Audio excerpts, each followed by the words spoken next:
ایک question offer ہی تھا کہ جو مسلمان اور نیک جنات ہیں کیا یہ جنت میں جائیں گے؟ دیکھیں، ہم قرآن و حدیث کے دلائل دیکھتے ہیں، ان میں جو حدیثیں جنتیوں کے بارے میں صرف انسانوں کے بارے میں ہیں، جنات کے بارے میں نہیں ہیں۔ لیکن یہ ضرور ہے کہ نیک جنت میں جائیں گے، متقین جنت میں جائیں گے، اس سے ایسا لگتا ہے کہ جنات بھی جائیں گے۔ تو اس لیے امام اعظم ابو حنیفہ رضی اللہ تعالیٰ عنہ کے ایک قول کے مطابق جنات جنت میں نہیں جائیں گے، بلکہ جنت اور دوزخ کے درمیان ایک علاقہ ہوگا، وہاں ان کو رکھا جائے گا، اور بعض ائمہ یہ کہتے ہیں کہ وہ جنت میں جائیں گے۔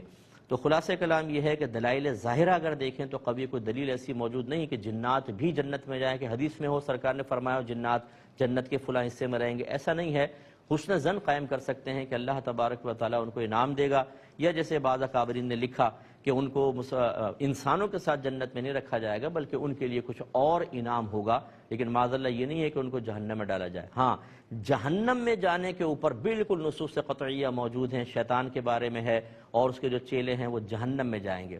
جنت کے بارے میں دلائل موجود نہیں ہیں، یا واضح طور پہ دلائل موجود نہیں ہیں، اس لیے وہاں ظن سے کام لیا گیا۔ لیکن یہاں تو نصوص قطعیہ ہیں، جنات جو کافر ہوں گے، جو فاسق فاجر ہوں گے، اگر اللہ ان سے ناراض ہوا تو وہ ضرور جہنم میں جائیں گے۔